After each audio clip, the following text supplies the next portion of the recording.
For 10 years, John Miller lived with silence. Not the peaceful kind, not the quiet that soothes your mind at night, but the heavy, cold silence of a man who had buried a part of himself, and hoped it would never speak again. His life looked perfect.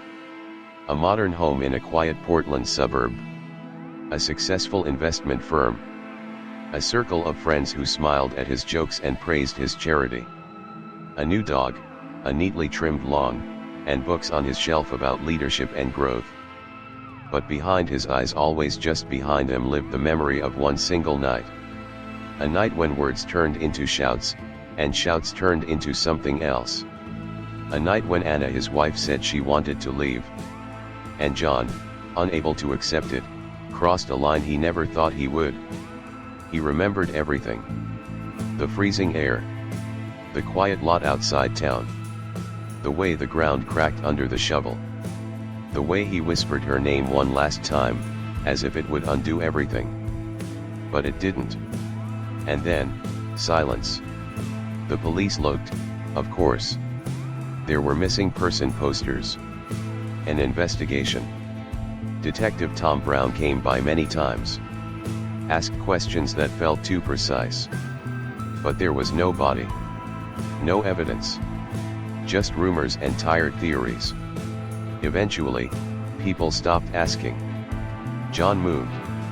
Changed. He told people Anna had left him, gone without a word. He made it sound like it broke his heart. People believed him. Years passed. Seasons changed. The lot where he buried her became a shopping center. And John, he convinced himself he was free. Until the night the doorbell rang. It was 8 p.m. Dark outside. Cold. A quiet Tuesday in February. John had just made tea. He walked across the living room, barely curious about who it could be. Maybe a neighbor. A package. A wrong address. But when he opened the door, everything he believed about the world cracked open. It was her. Standing right there. Anna. Same green eyes. Same shoulder-length hair. Same quiet tilt of the head when she looked at him. But with age now, fine lines around her eyes, a paleness to her skin. She looked older. Real. Alive. John didn't speak. Couldn't. His breath caught somewhere deep inside his chest. Anna smiled. "Hi, John," she said softly. As if she had just stepped out for a walk and returned home. His hands began to shake. This wasn't possible. Anna had died. He had made sure of it. And yet, here she was. In front of him. Looking into his soul. He stepped back.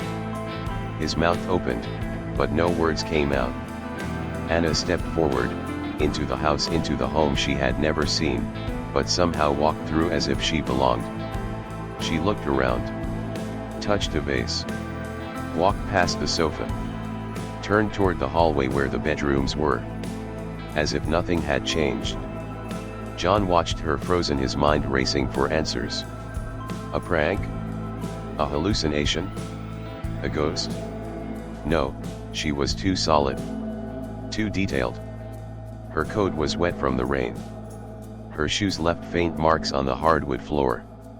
She had a scent like soap and lavender, the same she used to wear. He followed her, carefully. "Anna," he finally said. She turned. Smiled again. "Yes." His knees almost gave out. The voice. The exact same voice from his memories. Calm. Clear. Familiar. John stared at her. "This can't be real." She raised her eyebrows. "What do you mean?" He wanted to scream. To ask her where she had been. To ask how she was alive. But the words refused to form. His thoughts were crashing into each other. You died," he whispered. Anna tilted her head again. "What are you talking about?" John took a step back, pressing his hand to the wall to steady himself. "It's 2025. You've been gone for 10 years. Anna looked confused. No, it's February 2015. John blinked. He grabbed his phone from the counter and showed her the lock screen. The date glowed, February 4, 2025. Anna looked at it, then looked at him, her expression unreadable. John, she said gently, are you feeling okay? Something in her tone sent a chill down his spine. It wasn't condescending or mocking, it was genuine. Like she truly believed it was 2015. Like he was the one who had forgotten something. He took another step back. I buried you, he whispered. I buried you myself. Anna's expression didn't change. What? I killed you. The words left his mouth before he could stop them. Anna didn't react. She just stood there, quietly watching him. Then she said, you should sit down. John felt like he was falling through the floor. How could she be here? How could she be so calm? How could she not remember? He stumbled backward and sat down heavily on the couch. Anna walked into the kitchen and made herself a glass of water like she used to, as if nothing had happened. As if a decade of death hadn't passed. He stared at her every movement. The way she opened drawers, found a glass, filled it from the tap. She knew where everything was, even things he'd bought after she disappeared. A new knife set. A new coffee maker. A new rug in the hallway. She knew it all. That night, John didn't sleep. He sat in the dark, listening to the soft hum of the refrigerator, staring down the hallway where Anna had gone to bed. To bed. She had asked which room was theirs. When he said there wasn't one, she had laughed gently and said, you're always joking. John had shown her the guest room. She had gone inside, closed the door, and that was it. As if she had always lived there. As if 10 years hadn't passed. As if she wasn't supposed to be dead. The next morning, sunlight came through the windows like it always did. Soft. Pale. Quiet. John sat at the kitchen table, still wearing the same clothes from the night before. He hadn't slept. He hadn't moved much. His tea sat cold beside him. Untouched. From down the hall, he heard footsteps. Light. Familiar. Anna appeared in the doorway. Good morning, she said, smiling. John stared at her. Her hair was slightly messy. Her eyes clear. Her voice calm as if the world had not changed. Did you sleep? She asked. He didn't answer. Anna walked over to the cabinet, took out a mug, and began making coffee just like she always had, 10 years ago. I was thinking, she said, maybe we could go for a walk today. It's been a while since we did that. John finally spoke. Where have you been? She paused. Then turned to look at him. What do you mean? He shook his head slowly.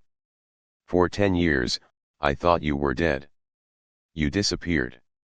No one heard from you. There was an investigation. I buried you. Anna looked confused again.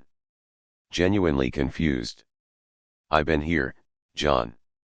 With you. His heart skipped. What? She nodded. This is our house. You said we moved here after the fight. You said it would be a fresh start. John's blood ran cold. No, he whispered. You never lived in this house. I moved here after you were gone. Anna frowned. She walked to the bookshelf, pulled out a photo album, and opened it on the table. John stared down. Inside were pictures of them smiling in the living room, sitting in the backyard, even posing beside the new car he bought in 2020. Photos he had never taken. His hands trembled as he flipped through them. There were birthdays, dinners, even trips he had no memory of. Anna was in every one. How? He whispered. You don't remember? She asked gently.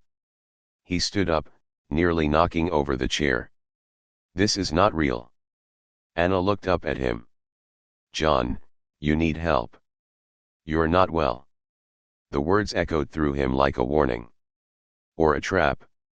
Was she gaslighting him? Was he going insane? He rushed to his bedroom and grabbed his laptop. The date, February 5, 2025. Everything confirmed what he believed. The world around him, the news, the messages, the weather, all said it had been 10 years since Anna's disappearance. But when he turned the screen to show her, the date read, February 5, 2015. He blinked. Closed the laptop. Opened it again. Still 2015. He turned his phone on. Same thing. He looked up and Anna was watching him. Something in her eyes had changed. Not anger. Not fear. Something deeper. Like disappointment. John, she said quietly, you need to stop fighting it. He backed away. What are you? I'm your wife. No, you're not. You died. I killed you. Anna looked down. Said nothing. He rushed outside, breathing heavily. The cold air stung his face. He needed to see someone, anyone. Something that made sense. He got in his car and drove, barely seeing the road. The town looked the same.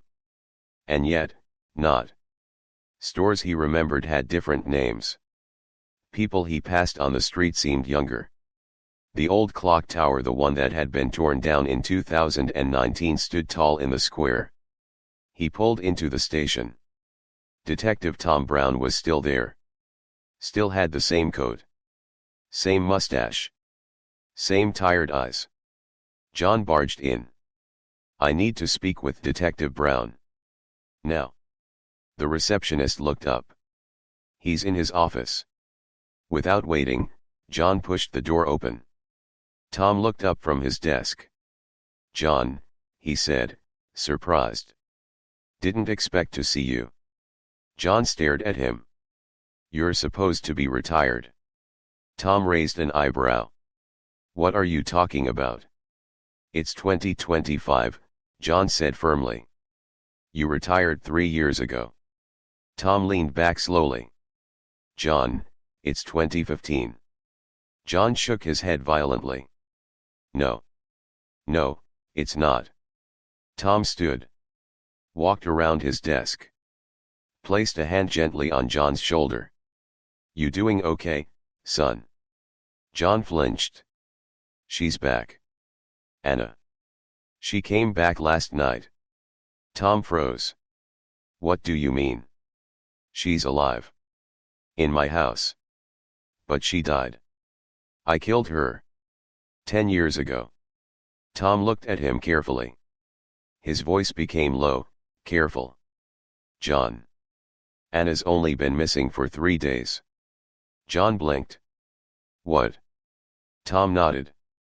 She was last seen on Sunday. Today is Wednesday. No, John gasped. That's not true.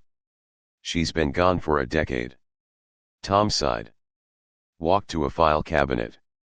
Pulled out a folder. Here, he said. Missing person report. Filed February 2, 2015. That's 3 days ago. John took the folder. The photo of Anna stared up at him. Young. Just like she had looked 10 years ago. Or, 3 days ago. His head spun.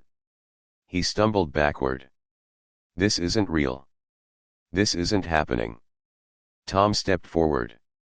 John, maybe you should come with me. Just to talk. We can figure this out.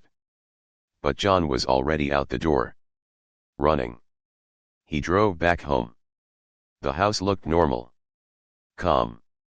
Too calm. Inside, Anna was sitting on the couch, reading. The photo album beside her. She looked up. You okay? John said nothing. He walked past her. Into the bathroom. Locked the door. He looked in the mirror. Stared at his own face. He touched his skin. Pressed down. "Wake up," he whispered. "Wake up." The mirror didn't lie. But it also didn't tell the truth. John stared into it for what felt like hours. His reflection looked back older, tired, confused. The lines on his face told a story. But which story? He splashed water on his face. Cold. Real.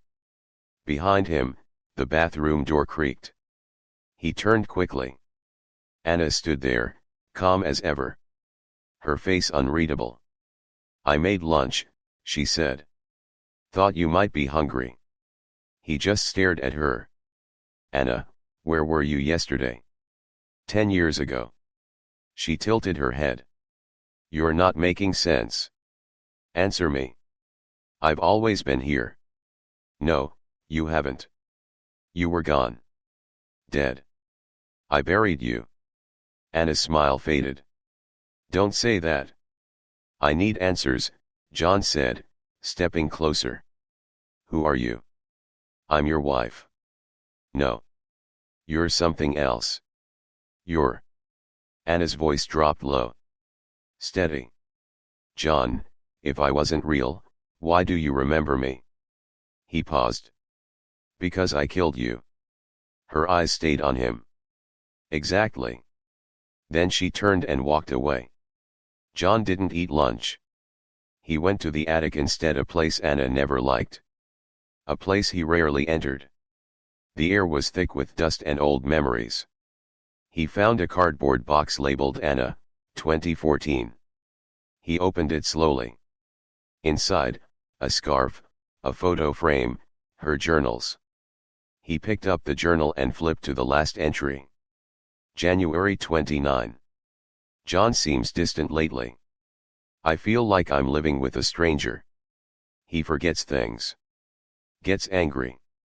I don't feel safe anymore. His heart raced. He turned the page. It was blank. And the next. Blank. He checked the back cover. A date written in pen, returned, February 4, 2025. Returned. He dropped the journal. Backed away. It didn't make sense. Nothing made sense. Later that night, the storm came. Wind rattled the windows. Rain tapped on the glass like impatient fingers. John sat alone in the living room, holding his old wedding photo. His hand trembled. He whispered to himself, over and over. "She's not real. She's not real." Suddenly, the lights flickered. Then went out. The house was silent. Too silent. Footsteps. Upstairs.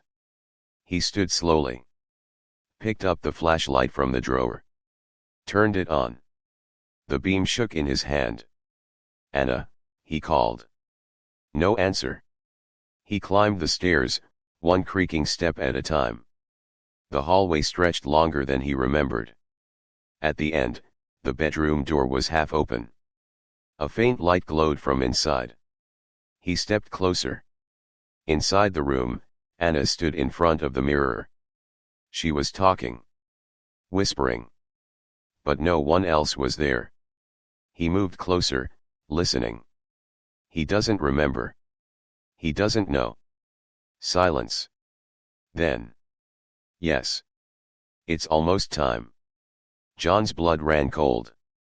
"Who are you talking to?" he asked. Anna turned slowly. "Just myself," she said softly. "Or maybe, the part of me you forgot." That night, John couldn't sleep. He lay in bed, staring at the ceiling. Beside him, Anna breathed peacefully. But he didn't dare look at her. At 3:17 a.m., he got up. Quietly walked down the stairs. Went to the basement, a place he hadn't entered in years. Cobwebs clung to the walls. Dust hung in the air like ghosts. He opened an old chest. Inside, tools. A tarp. A shovel. His hands moved slowly, almost remembering something by instinct. He found something wrapped in plastic. He peeled it back. A blouse. Red. Stained. He staggered back. That blouse. He remembered. The night of the fight. It was what Anna had worn when he... No. He dropped the bundle. His mind screamed. Then he saw it, a scrap of paper tucked into the corner. He picked it up. In delicate handwriting. She's not Anna. She knows what you did. She came back to remind you. John collapsed to his knees. His breath ragged. Eyes wide. The next morning, Anna was already in the kitchen. Making pancakes. As if nothing had happened. John sat across from her. She placed the plate in front of him, then kissed his cheek. He didn't move. Did you sleep? She asked. No. She smiled. That's okay. You'll remember soon. He looked up at her. Something had changed. Her voice. Her eyes. No longer soft. But sharp. Measured. Who are you? He asked again. Anna leaned in. I'm the part of you can't bury. That night, John locked his door. He checked the windows. Loaded the revolver he had kept hidden in the back of his closet. He sat in the dark, gun in hand, heart pounding. Down the hall, Anna sang softly. A lullaby. One he hadn't heard in 10 years. The one his mother used to sing to him. How did she know that? The lullaby echoed down the hall like a ghost humming through time. John sat still, the revolver heavy in his hand.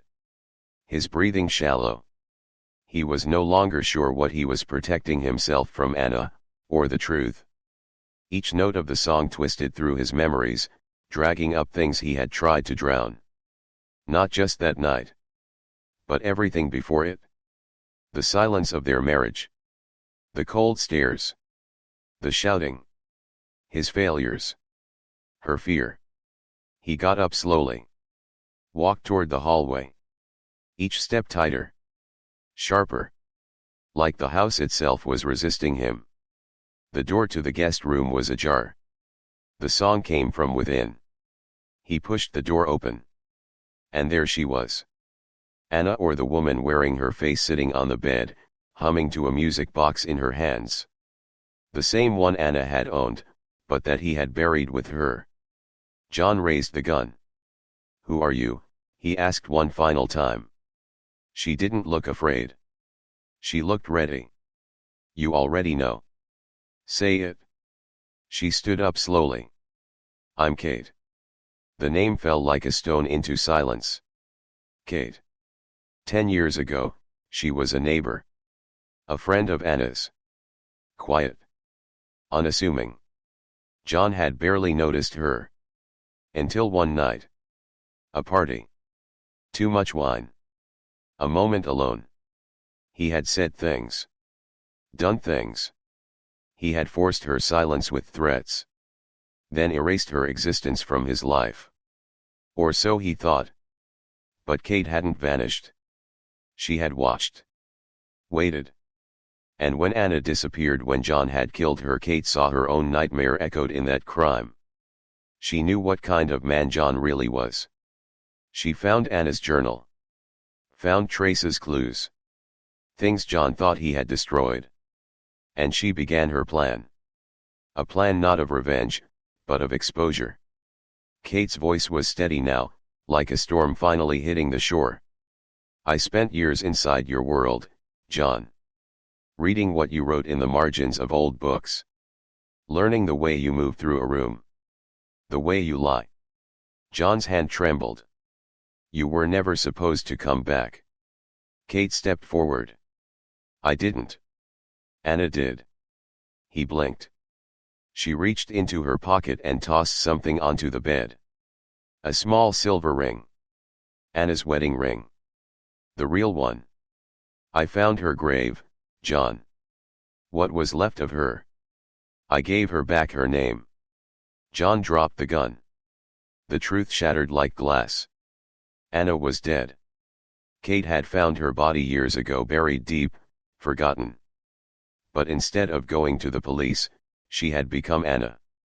She had studied Anna through her diaries, old photos, voice recordings, memories shared by others. She reshaped herself into the perfect ghost. Not to haunt but to expose. John fell to the floor, eyes wide, mouth open. Not in denial. Not in shock. But in surrender.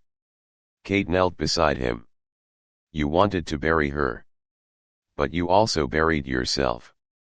He looked up at her. What happens now? She stood slowly. I leave. And you stay. But the police. They already know. His eyes widened again. What? Outside, sirens began to rise in the distance. Red and blue lights flickered against the darkened windows. Kate walked to the door. Turned the knob. Before she stepped out, she looked back one last time. Anna wasn't the only victim, John. You just never thought someone would speak for her. Then she was gone. John sat on the floor, alone, the revolver at his feet. The door swung open behind him. Detective Tom Brown entered, his face grim. We finally meet again, Mr. Miller. The trial took months. Evidence emerged from places John thought he had wiped clean. Kate had built her case for a decade: photographs, recordings, witnesses. Even the burial site. DNA confirmed the truth. John's past unraveled like a thread pulled tight for too long. The community that once praised him turned away in silence. The man who had lived 10 years in comfort now faced a lifetime in darkness. But justice had not come from the system. Not fully. It came from Kate. From the woman who refused to let silence win. In the end, it wasn't the ghost of Anna that haunted John. It was the sound of her voice through someone else's mouth. The smell of her perfume on a stranger's coat. The look in Kate's eyes, the calm gaze of someone who remembered everything he wanted to forget. He had built a new life on top of a grave. But some doors, once opened, never close again. And some women, no matter how deeply buried, will always find their way home. John Miller was not born a monster. He was not always a man who could strangle the woman he once claimed to love. Like many who walk the line between control and cruelty, John's descent was slow, almost invisible, masked by charm, success, and the illusion of normalcy. But beneath that smooth exterior lived a seed of entitlement, of power unchallenged, of rage unchecked. That seed grew in silence, fed by pride, and when Anna spoke of leaving, of taking control, John's world cracked. In that moment, he didn't kill a woman. He killed the idea that he wasn't the problem. What makes John truly terrifying is not the act itself, but what followed: the calculated burial, the reinvention, the ease with which he moved on. Guilt lived in him, yes, but it was buried just as deeply. He performed remorse only when confronted, when forced. Until then, he wore his guilt like a suit, neatly pressed and easy to remove. His psychological torment in the final days wasn't just fear of being caught, it was fear of being known, truly and fully, as the man he really was. John is not a psychopath. He is something more familiar, a man who believed he was the center of the story, that others were extensions of his narrative. He silenced Anna because her pain threatened his peace. He dismissed Kate because her trauma inconvenienced his comfort. He didn't fear punishment.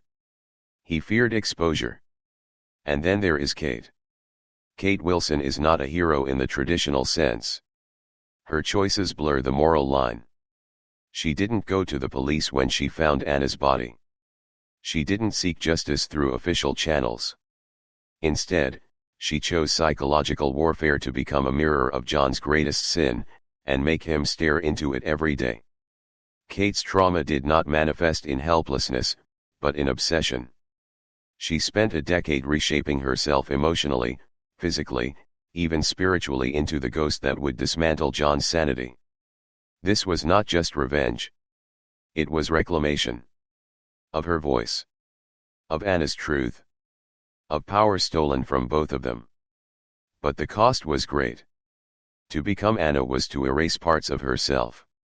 To play the part of a dead woman was to carry the weight of two traumas, her own and Anna's. The mission consumed her identity, her years, her peace. Kate's victory was not sweet. It was quiet, hollow, necessary. Psychologically, Kate embodies the complexity of trauma responses. She is not simply a victim. She is a survivor who turned pain into purpose. But in doing so, she became something else, not evil, not cruel, but transformed. Her justice is not legal. It is emotional. And that, perhaps, is what makes it feel so unsettling and so real. In the end, the story is not about a crime, but about what happens after the crime, in the silence, in the mirror, in the minds of those left behind. It is about how guilt corrodes from within. How vengeance rebuilds identity. And how no secret, no matter how deeply buried, stays silent forever. The story of John and Kate teaches us many difficult truths about human nature and justice. It shows how guilt and secrets can poison a person's mind, no matter how much time passes. It reminds us that no one can truly escape the past without facing it honestly. John's downfall reveals the danger of hiding behind false appearances and ignoring responsibility. Success and respect in society cannot erase the damage caused by cruelty and lies. Kate's journey, though painful and dark, teaches us about the strength of survivors, how trauma can shape a person's path, sometimes leading to unexpected forms of justice. But it also warns us about the cost of revenge, and how seeking justice outside the law can consume a person's identity. Most importantly, this story reminds us to listen carefully to those who suffer in silence and to believe victims when they speak out. Justice delayed is justice denied, and sometimes, the truth finds its own way to the surface no matter how deeply it is buried. If you found this story compelling, please give this video a like to support the channel. Don't forget to subscribe and hit the notification bell, so you won't miss any new true crime stories coming your way. Your support helps us bring more gripping tales that uncover the hidden corners of human nature. Thank you for watching, and remember, every secret has a story.